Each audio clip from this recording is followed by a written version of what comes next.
The Bitcoin 2019 conference is next week in San Francisco, and we're going to be there. We really hope everyone can make it, and to prove that, we're offering $100 tickets with the promo code BMAG100. That's right. Go to Bitcoin2019conference.com now to get your tickets. Again, the code is BMAG100. Make sure you stop and say hi to Grahm and I. We'll be hanging out at Podcast Row next to the entrance. Hope to see you there.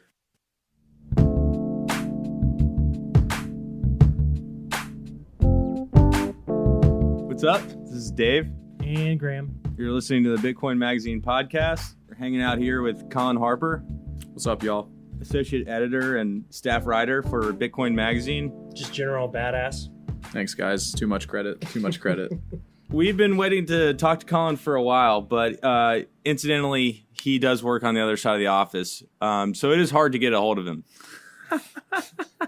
It's a long walk. Anyway, we decided we would get on this media hype train that's going on right now to bring Colin in to talk about Facebook's coin, global coin, now titled Libra coin. Yeah, so if you guys haven't already been sufficiently slapped in the face by all the hot takes on Twitter, you're about to get a few more here. Hot takes incoming. Yeah, we're just the 50th group to talk about Libra, so we're a little behind schedule, I think. And what's the crazy thing is, like, the news just dropped yesterday. Like, it hasn't even been 48 hours yet. Yeah, and we're like late right now. Yeah, like we're a little late to the party, but you know, better late than never, I guess. Honey, go get my microphone. Facebook's launching a cryptocurrency. This is really important. So, Colin, I guess it dropped this morning, your article about Libra coin, and basically you're just analyzing the white paper. Can you explain sort of what you put in the article and all of that? For sure. So, so I hunkered down yesterday and just like basically read the white paper. The thing is, though, the technical documentation and just the documentation on all the working parts is really thorough. Like there's like the TLDR white paper, and then within that there are links embedded to white papers to describe all of the working parts. So it's a really dense document. There's a lot going on, but I think the main takeaways are this. I saw someone on Twitter describe it as kind of a half-baked project at this point, and I think that might be giving Facebook and all of its partners a little less credit than they deserve, but there are still a lot of unanswered questions that I'm sure we'll get more clarity on as we see this project move towards an actual launch and full fruition. And that was the big takeaway that I had. And I think the other big takeaways are the fact that it's going to be something of a stable coin with a more free-floating market rate. Facebook and the white paper basically says, you know, we're backing this thing with government securities and with a basket of other like currencies and assets. And because those things can fluctuate in price more than just a stable fiat currency, then the price of Libra on the free market will also have somewhat of a free floating rate. Might be a good chance for some arbitrage opportunities.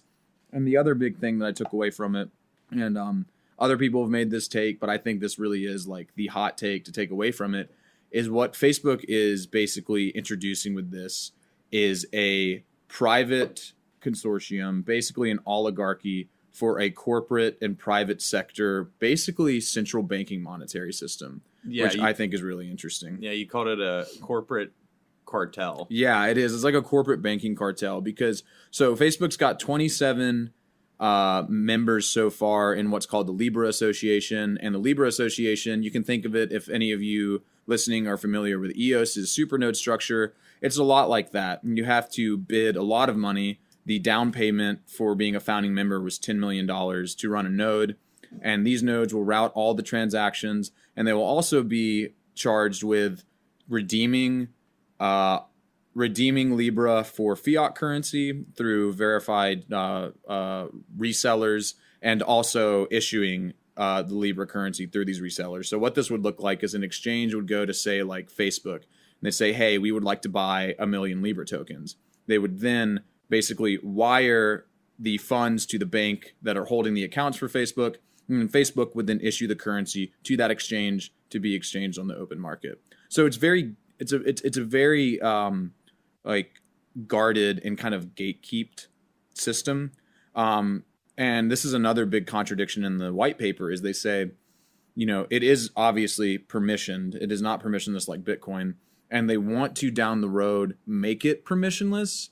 But I don't see how you could do that if basically the only way to run a node is to have kind of the like corporate networking and also the basically, just the funding to be able to put money into the system so that you can run a node and reap the benefits. Do you see any sort of similarity like how Ethereum was created? Some regulators considered it as starting off as a sort of a security, and now it's not a security. That's sort of like been one of the narratives. So do you think it's anything like that? Like it could be permissioned and then become permissionless? Maybe. I think that's entirely dependent on how it decentralizes, if it ever does. I'm of the mindset that it won't. Because, with Ethereum's launch, the token issuance was completely centralized, and it had to be like most ICOs, or all ICOs really are. It's not like Bitcoin where Satoshi just went on, the cryptography mailing list was like, hey, I made this thing, and then open sourced the software and said run a node. Ethereum also did that because anyone can run a node, anyone can mine it. And what it's looking like so far with this is that that's not the case unless you are embedded with Facebook and unless you have the connections to say, here's the money to put into the ecosystem. Here's our commitment to the project. We want to run a node. Let us be a part of this. Like, your average Joe is not going to be able to do this. Now, companies might be able to do this. Like, for instance, like if we had the funding, BTC Inc. down the road might be able to get in on this. But I don't really see it being as open and permissionless as some of the more public blockchains out there. So, Colin, Graham and I, once upon a time, had a very profitable shell company. That's right. We won't name it on the show, but let's say, we were thinking about buying into this new Libra deal. We wanted to join the foundation. We wanted to see at the table. What's that $10 million purchase? What is that? What's the buy-in give us? Yeah, so basically what the buy-in gives you is it gives you obviously the right to run a node, which is attractive in the sense that, you are one of the gatekeepers to the system and you're going to be routing transactions. But what that gives you is, let's say that you were to purchase a $10 million stake, and that's the minimum, right? So we don't actually know how much some of these other companies might have put up. But if you were a founding member, you would give Facebook, you would give the Libra Association $10 million. That would then go into the Libra Association's budget and its operating coffers. And based on your stake, you would then get these things called Libra investment tokens. Yes, the ticker is LIT.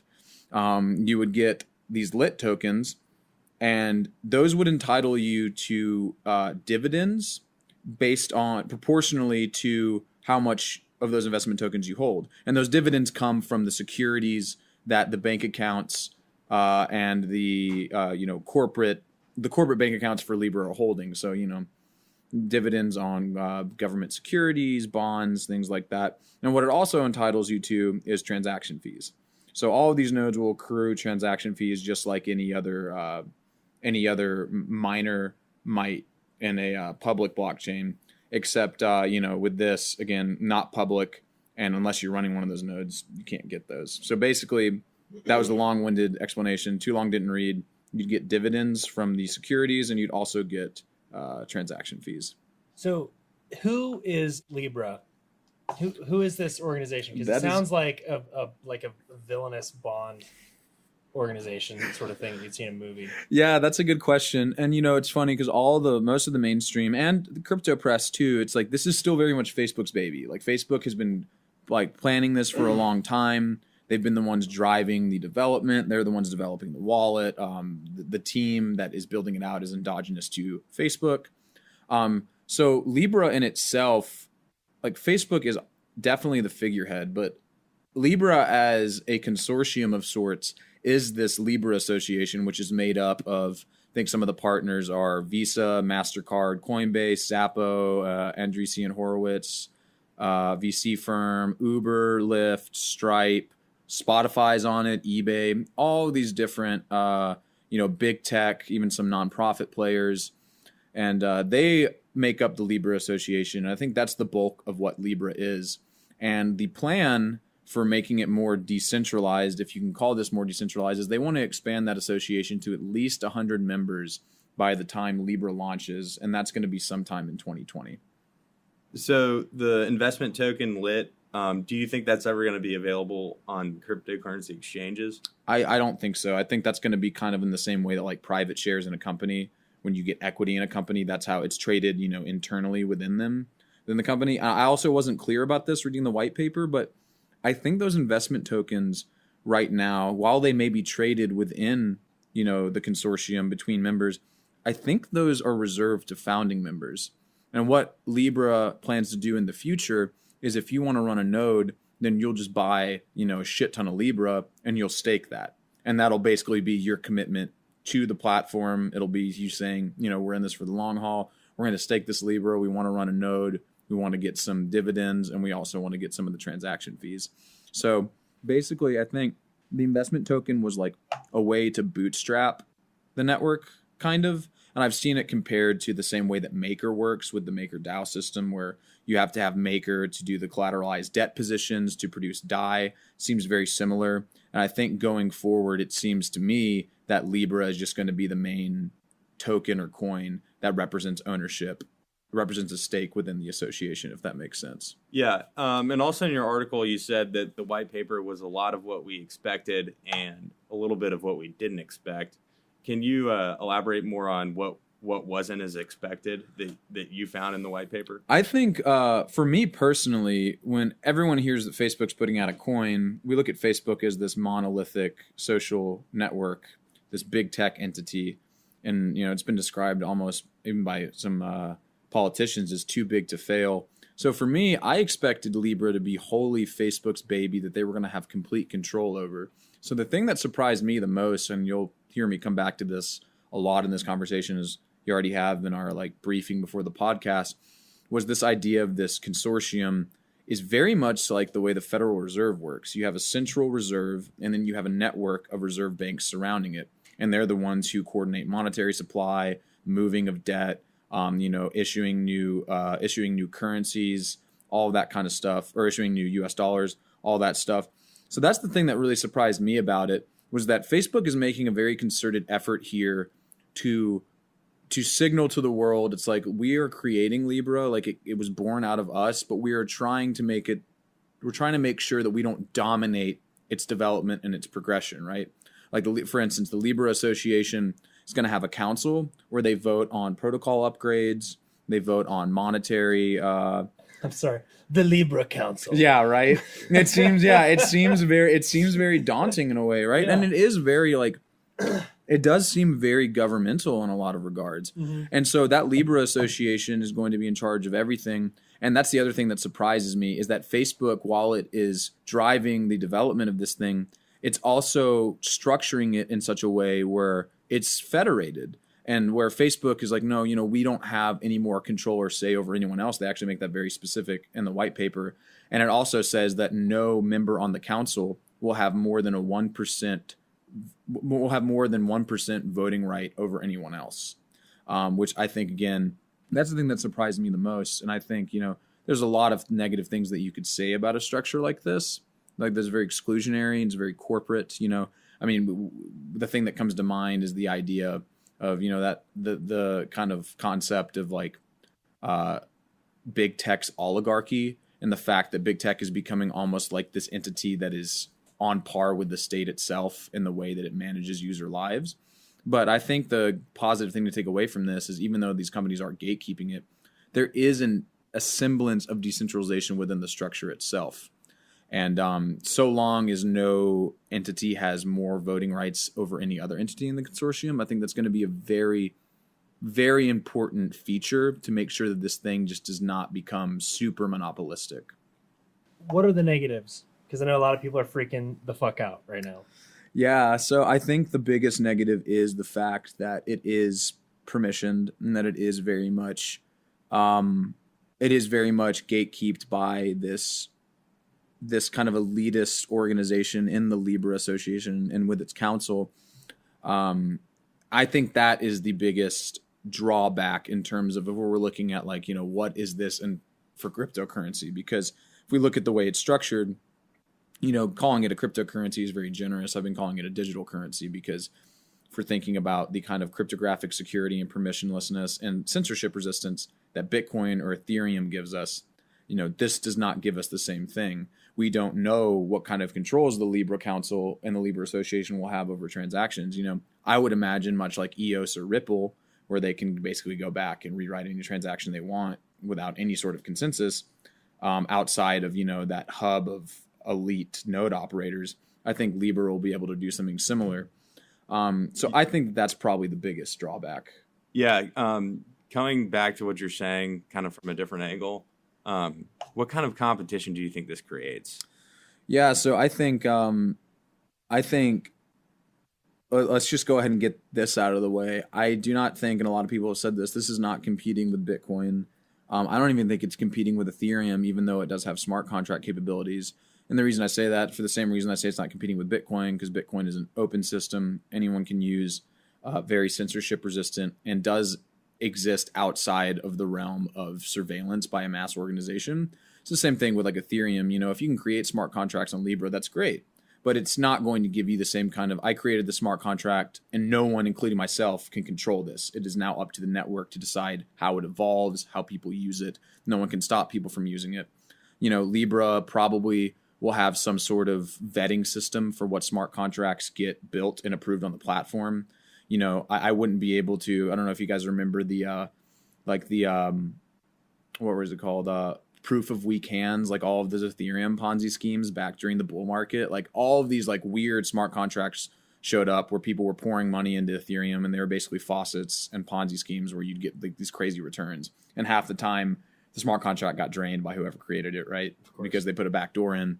But you're not going to see that kind of junk being created on this, because Libra is going to very much be guarding, what gets built, the development. And like, for instance, they say that it's open sourced, but Jameson Lopp went on the Libra open source GitHub, and basically what he said is it amounts to an API where you can make pull requests to the Libra Association. But, with Bitcoin, someone makes a pull request, people in the development community are like, hey, that's a good pull request, and there's consensus about implementing it. There won't be anything like that there. Like, the smartest... It's like a suggestion box. Exactly. That's exactly what it is. That's a great comparison. And, Libra will be in charge of taking the suggestion seriously, or just saying, no, that's crap. We don't want that in here. Yeah. And so we're talking a lot about different cryptocurrencies, but you also mentioned the fact that it has the Libra Reserve, which sounds a lot like the Federal Reserve. I mean, You're essentially modeling it off of that, it sounds like. So how do you feel about the competition that might take place between the Libra Foundation or Libra and other currencies and other governments? Right. And so I'm glad you actually circled back to that, because that's the main competitor that I think Libra is positioning themselves against, is the legacy financial system, in a different way than Bitcoin, right? Because Bitcoin is positioning itself against the monetary mode, and that's what Satoshi intended. But it's more anarchic, and obviously it's completely divorced from it. Bitcoin's more anarchic. Yeah. And in the Libra Whitepaper, Libra says, unlike other cryptocurrencies, we back Libra. Libra has intrinsic value because it holds these government securities and it holds these basket of assets. And obviously, for us Bitcoiners, intrinsic value is completely subjective, because like, what gives those things value except people within those jurisdictions saying, this is legal tender, I can trade this for goods and services. So I think what that does in having that Libra reserve is Facebook and Libra is basically saying, we're holding these assets, we're creating a token out of it. But this token, while it is built on the backbone of the previous financial system, it doesn't have the same friction, and it doesn't have the same processes that make that current financial system so cumbersome for so many people that they're targeting. Libra's waxing poetic about banking the unbanked and all that stuff. And I think it will do that. I mean, this will be easier to use than traditional bank wires. Payments will clear a lot faster. And I think in that way, central private banks first, and then central banks, if this thing takes off, will be feeling heat. I mean, why at that point, if the currency is stable and I know I can trade it for US dollars, and everyone accepts this, and it's as easy as going through Facebook Messenger to pay my buddy and halfway across the world for something, it's going to be so much easier than even using something, I think, like Venmo, which is already easy to use because it's endogenous to things that we use to communicate every day. Right. You know, if I have the opportunity to just send my buddy $20 for a burger on Messenger as opposed to Venmo, you know, there's one less app that I have to go through. So yeah, I think banks, and this has been probably the hottest take out of you know, all of the things that have been thrown around Twitter and on media, is that this thing is, and I can't emphasize this enough, I mean, we are seeing the rise of private corporate banking that exists partly in tandem with the banking system, but is also trying to separate itself from it. And I think that also raises interesting questions for, you know, let's say cryptocurrencies and Bitcoin do affect a kind of hyper Bitcoinization scenario where, you know, fiat currencies start to falter. Well, where does that leave Libra? And I think that's another interesting kind of line of inquiry, because a lot of people have said, well, if that happens, then the only logical move at that point is to back Libra with other cryptocurrencies. Yeah. So do you think big government's going to allow something like this? Well, you know, we're already kind of seeing some pushback. It's funny how quickly regulators, because Facebook has such a tainted reputation for managing user privacy. I mean, in the United States, people are still not getting over the Cambridge Analytica thing. And that's just compounded by the fact that Facebook, you know, basically let an army of Russian intelligence agents, you know, run these massive operations where they were basically catfishing people into joining these groups to radicalize them towards, you know, either nationalist sentiment or like far right sentiment. And I think that because of all of those things, Facebook is in a very tenuous situation with regulators and with governments. They don't trust them. And the thing that I've seen, we have an article coming out on this actually later today. The thing that I've seen is that Bruno Le Maire, France's Minister of Finance, basically came out immediately, because I think he was the first one to really say something about it. The French. Yeah, hey man, the French, first. the French do not want this. They said, he said, it's out of the question that Libra can be adopted as a sovereign currency. It cannot and must not happen. And one of the main problems was this privacy question, right? Which I think is what a lot of people have too. And David Marcus, which is the project lead for Libra, and Facebook in the white paper makes it very clear that Calibra, the wallet that will manage all the transactions, is a completely divorced subsidiary from Facebook, and they will not commingle private user data with financial user data. And they even say that through your Libra, you'll be able to manage multiple synonymous wallets and accounts. We'll see if that holds up. And I think the main problem with regulators, like I said, with a lot of us, is this issue of privacy. You know, Maxine Waters, Democratic House representative out of California, basically came out yesterday and said Facebook needs to halt all development on Libra so that regulators and officials and politicians can digest this, see what this is about. She's gotten support for some other congressmen and women basically saying we need another hearing. Mm-hmm. You know, bring Zuckerberg back in for round 2, kind of grill him over it. Yeah, he's looking over us right here in the podcast There's room. our Zuck flag. But for those who can't see, it's a flag of Zuckerberg drinking a glass of water at his hearing. What was that, 6 months ago? Yeah, for sure. Over all of the Russia stuff. And yeah, I mean, he's definitely he's pounding that water because he does not like what he's being asked. And I think, you know, I think for this, I think Facebook probably had to know what they were doing when they did this. Like, they knew it was going to be a regulatory battle, and they knew it was going to be an uphill climb. And I've seen, like, why now? Like, especially after all the privacy stuff. Like, why right now? And right before the 2020 campaign, too. Yeah, for sure. I saw Nick Carter say that. He was basically saying on Twitter, it's like they couldn't have picked a worse time to launch this. Totally. But in some ways, couldn't it be the best time to do it? I mean, I'm thinking about Justin Sun with the Warren Buffett lunch. Buffett, right. Yeah. It's like, you know, he's probably aware that a lot of people in the community don't like him and don't like his project. How do you change that? You do some larger, big move that'll make you look. So you're like saying it's like a PR move. I mean, not just that, but I think in some ways, right, doing it right now, because I mean, this is something we haven't talked about, is the potential for what Libra coin could do. Yeah, right. And I do think that that's like a good point. You know, right now, you know, Bitcoin's potentially starting the accumulation phase of a new bull market. Justin Sun's doing that dinner with Warren Buffett. You have all these like exciting news bits that the mainstream media is now picking up and putting back out. They didn't really touch Bitcoin for a long time, except to say like, "Ha, it's dead. Told you so." Right.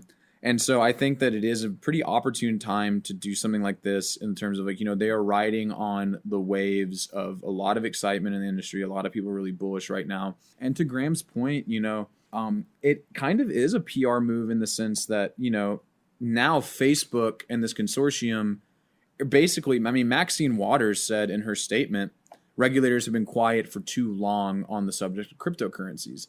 And this is kind of, Libra is brandishing a hot poker and just sticking it in their asses and saying, their hand. Yeah, sure. And they're saying, hey, we're doing this thing, and if you're gonna address it, cool, let's talk about it. And they're gonna have to, because it's the biggest social media network in the world. What is it like? They have like 1 point something Facebook accounts. I can't remember. 1.7 million. It's like nearing 7 billion. Right? Yeah, billion. Yeah, billion. It's like nearing 2 billion. And that's insane. Yeah, and that's just too big to that's too big to ignore. Like the largest social media network in the world and partnerships with some of the largest companies in the world are now saying we're going to issue our own currency.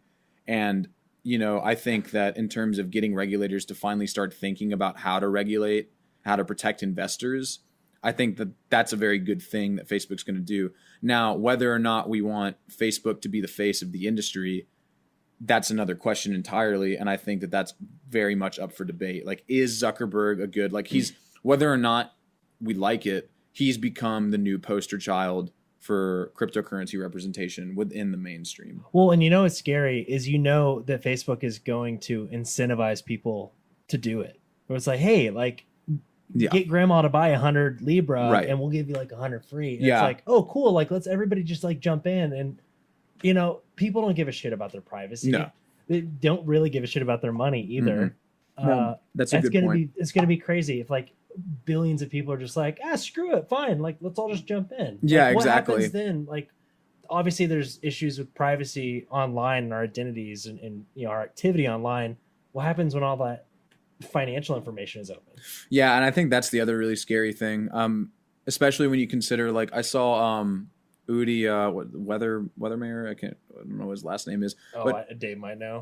He's Udi Weather. What's his last name? Is it JT Weatherman? No, I don't. Anyway, I don't know what his last name, but you guys know who I'm talking about probably. He went on Facebook. He went on Twitter and basically said, and I didn't see anything about this in the technical documentation, so I don't know if he's right, but basically saying that there's not going to be a traditional block explorer for this.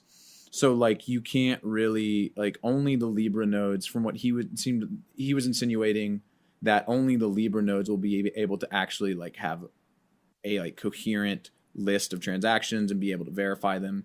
And so none of it. They'll for sure share it with everybody else in their foundation. Yeah, and see that's the big fear too. Is it's you're basically sacrificing. You could be sacrificing your own ability to publicly verify transactions for yourself and the entire network.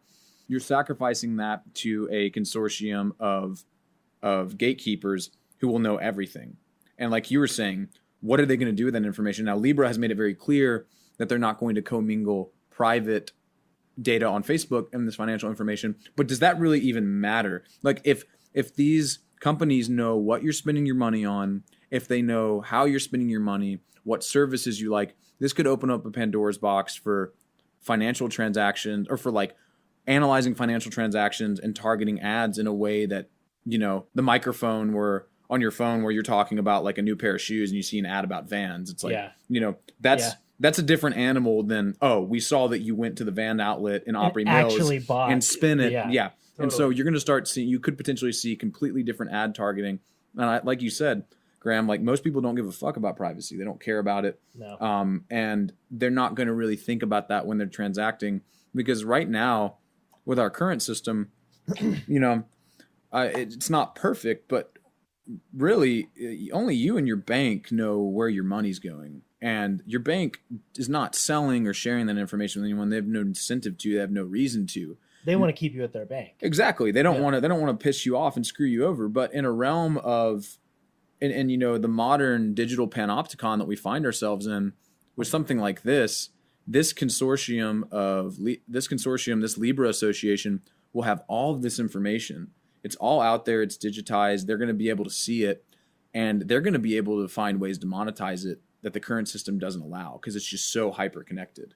Monetize it. They're going to make a bunch of Libra and go buy Bitcoin. And not to mention that's Zuckerberg's big move. Get everybody's money. It's like, oh man, buy all the Bitcoin. Oh man, the Winklevi bought like $100K back in 2013. I'm missing the boat. Oh, yeah. But then he's going to do the 51% tax. That's his whole plan. And not to mention, just like it opens the potential for backdoors upon backdoors. But another thing that's been talked about a little bit, if you go to the Libra.org website, there's a picture of, I believe, a Nigerian woman. And it looks to me like Africa, and a lot of people are speculating over whether or not this is an Africa play. Now, Facebook is pretty much censored out of Russia, China. Everyone in the U.S. who's aware of them does not like them. They think they're tainted for the kind of privacy things they've done, privacy rights that they've violated. A lot of people see Libra as an attempt for Facebook to grow and develop in Africa. Yeah, so I think to buy Africa. Is that what you mean? Yeah, getting there.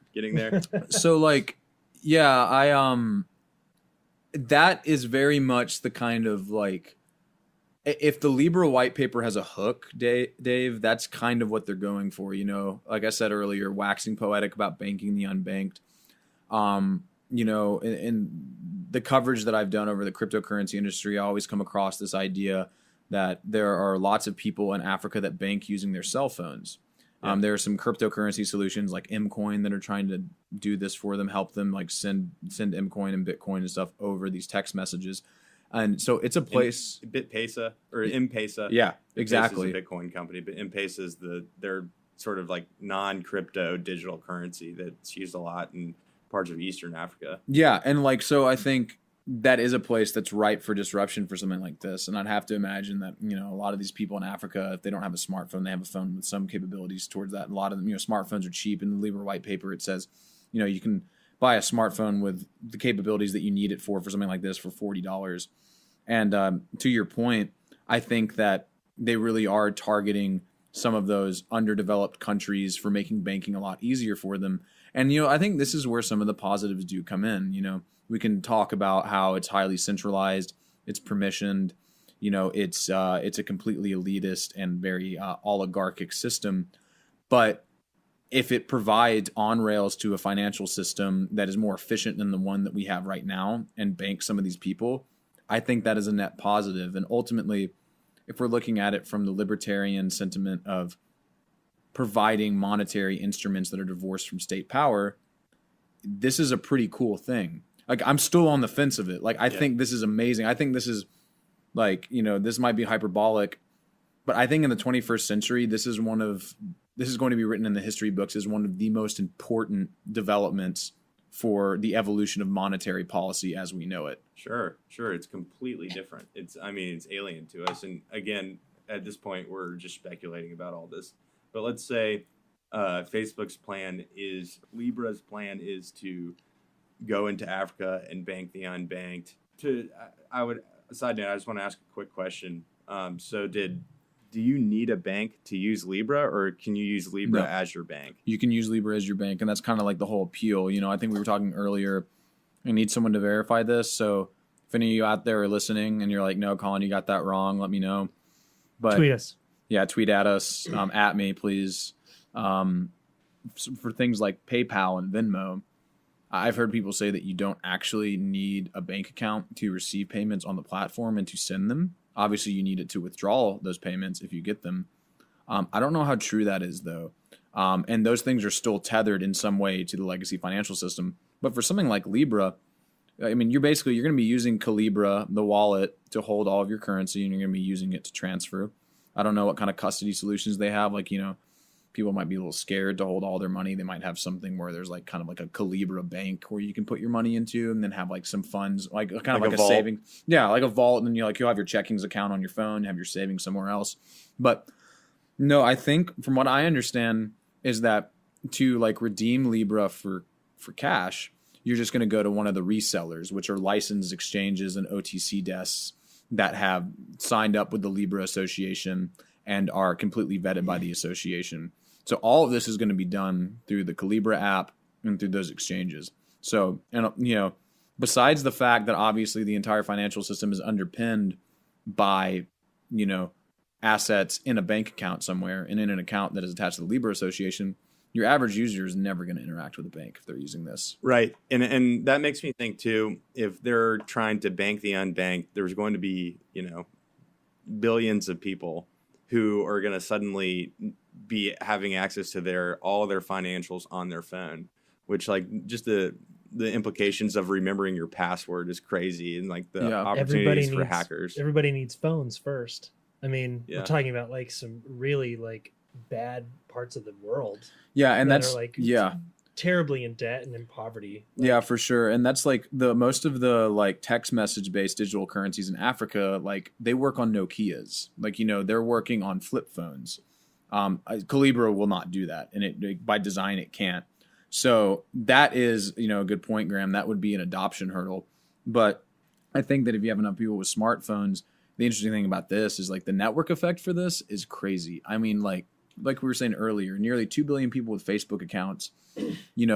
All it takes is a few employers in some of these countries to be hey, we use we're putting our payroll on Libra now. Mm-hmm. And so, you're now getting your paycheck deposited to your phone every week on your Calibra account. Or what about the idea of, the way most cryptocurrencies onboard people in the beginning is they try and, they'll airdrop money. So what happens then when suddenly everybody has 2 Libra coins? Yeah, I think that you'll probably see something like that. You mentioned that earlier, Graham. I think a referral system is very that's very common. Lolly has one. Mm-hmm. To give a mainstream example, Instacart for Publix and Kroger, they have referrals. Lyft has referrals. Everything's got referrals. And I also, you were saying, Dave, could see an airdrop. Libra is going to have millions of dollars in their, potentially $1 billion in their coffers by the time this thing launches. And what's it to them if they just say, oh yeah, hey, if you install the Calibra wallet, we're going to send you $10 worth of Libra. Have you guys heard of the house money effect? Mm-mm.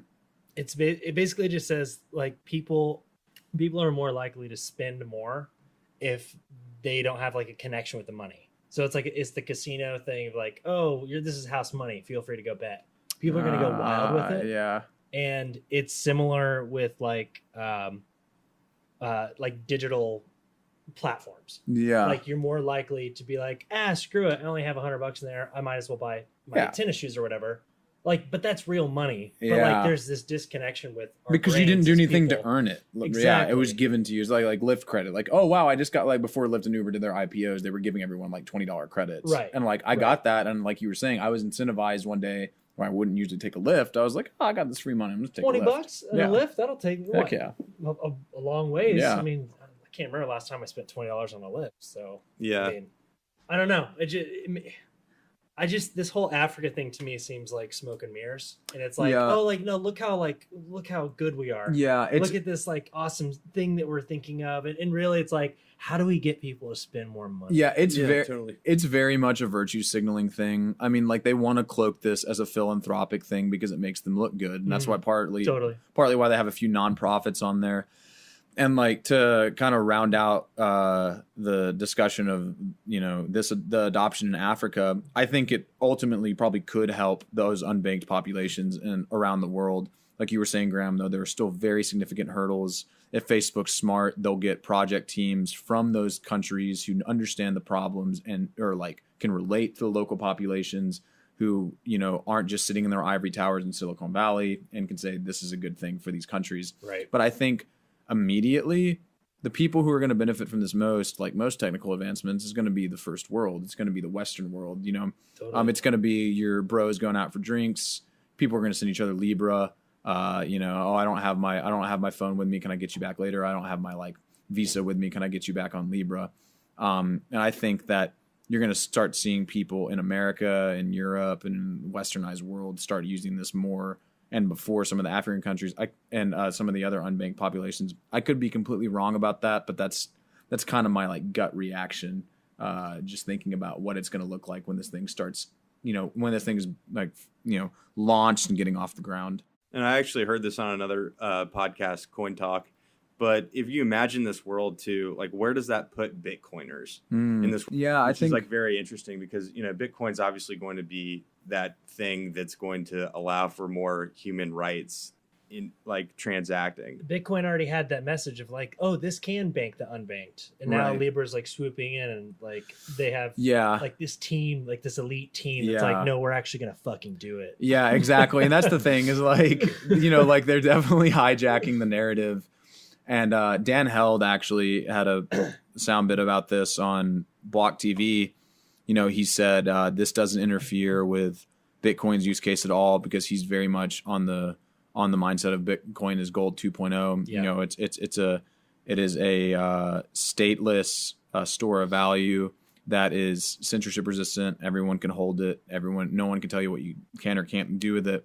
I'm of the mindset that as we start seeing more adoption, you're going to start seeing things like Lightning Network become feasible to actually use as payments. People sometimes call me like a heretic for this because like, oh, why would you spend your Bitcoin, man? It's like, oh, don't tell me how to spend my Bitcoin. I'll do whatever I want with it. But I think this leaves Bitcoin still where it is because Bitcoin right now, the narrative really has changed from digital cash that you can spend anywhere to digital cash that you can maybe spend if everyone is on board in the transaction. You can find a place to spend it, but really it's better just as a deflationary asset as a hedge against volatility in other markets, and also, ironically, volatility in other markets, and also currency debasement. I could see something like this threatening Bitcoin's long-term viability as a payment option, because with something like this, it's just going to be so seamless. Like the network effect, the fact that the largest companies in the international scene are helping bootstrap this. It's just going to be so much easier for people to use something like this than it is for them to use Bitcoin. And that's but that's also part of where the trade-offs come in. It's easier to use because it's going to be faster because it's centralized. They're going to use a proof of stake model probably for definitely for confirming transactions.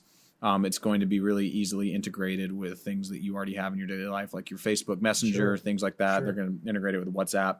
So user experience is huge. Yeah, it's going to be a better user experience than Bitcoin, but and this is the kind of like cypherpunk dystopian view, when governments come knocking to tear this thing down, which they could, it's going to be very easy to dismantle. For them to dismantle Bitcoin, it would take billions of dollars of resources and a coordinated effort to try to destroy it. And even then, you're only taking down the network for a few minutes, maybe 30 minutes. But that would cost a lot of money. Bitcoin is extremely resilient. Something like this is going to be extremely fragile.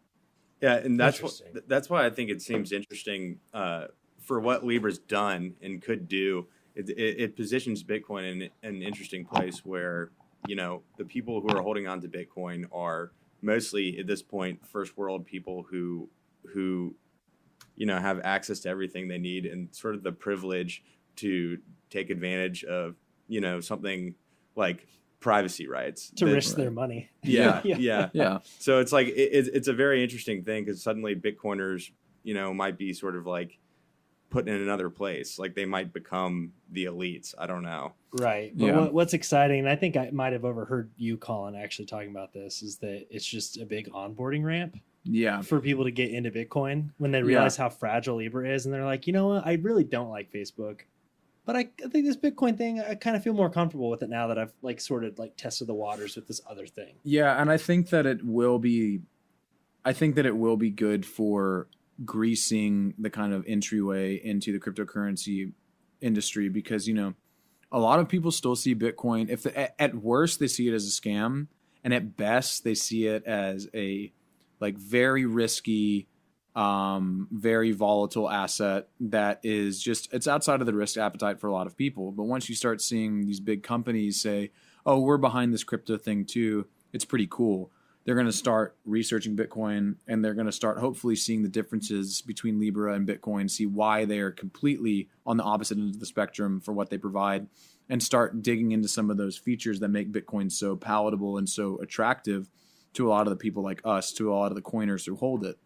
The other thing that I think could be interesting is this idea that once they start seeing those benefits, they're going to start seeing, someone, I think Michael Tyberg, that's for us listeners, one of our coworkers, said one of his buddies texted him, was like, hey, so I know you talk about that Bitcoin thing all the time. I just saw this Libra thing. I think I'm going to invest in it. Well, that's funny to us because it's like it's a stable coin, Right. Unless you're day trading it and arbitraging it. Yeah, unless you're like doing something like that, you're not going to make any money off of this. People could look at Bitcoin as opposed to Libra and say, okay, I use Libra for my payments, but if I want to invest in something and hold my wealth, Sure. Bitcoin is a great vessel for that, especially if it continues these bull runs and these kind of parabolic rises and then these slumps and things like that. And the last thing I think that would be interesting, going back to something I said earlier, was, if we do start seeing fiat economies faltering, if all the stuff that Ron Paul has been preaching about since the 70s ends up coming to fruition, where, rapid debasement happens and states lose control over their monetary policy, I think that the only logical explanation for Libra to survive in that scenario is to use cryptocurrencies to back its reserve. And, so I think that ultimately Libra can coexist with Bitcoin. It's just going to offer a completely different user experience. Yeah, that's definitely the interesting thing about Libra too, is the fact that it's a basket of currencies. Mm-hmm. So ultimately, right now at least, it's relying on the value and volatility of all these government issued currencies. Yeah, and it's hilarious. I mean, we're going back to it's not the gold standard, but it's what the gold standard was. You have something backing the currency that you issue.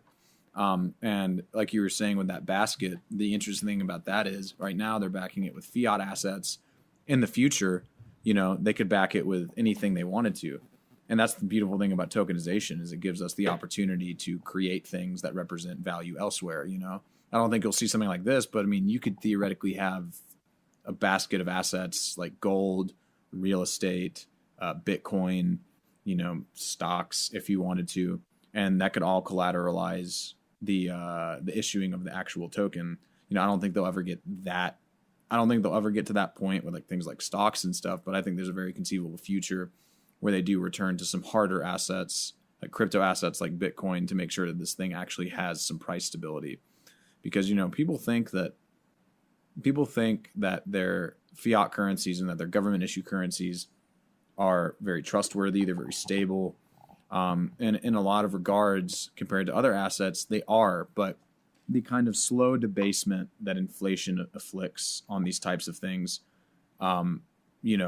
it can get to the point where it just spirals out of control. I mean, we've seen it time and time again. We've seen it in Venezuela. Venezuela used to have the healthiest economy of any Latin American country. Now it's the worst. And following World War I, the Reichsmark lost value upwards of 300% every day. People were using it to wallpaper their walls. People don't think that can happen to their currency, but it's very possible. Those are all the questions I have. Colin, thanks for coming on the show. Yeah, appreciate it. Thanks for having me, y'all. Yeah, thanks, Colin. You can find Colin's article on bitcoinmagazine.com. And Colin, when's your next one come out? Is that today? Yeah, so I have, it might actually be, it's probably going through editorial right now. It'll probably be published later today, just like regulatory and political reactions to it. People kind of clamoring, world governments and officials clamoring for it to be kind of curtailed and stuff like that.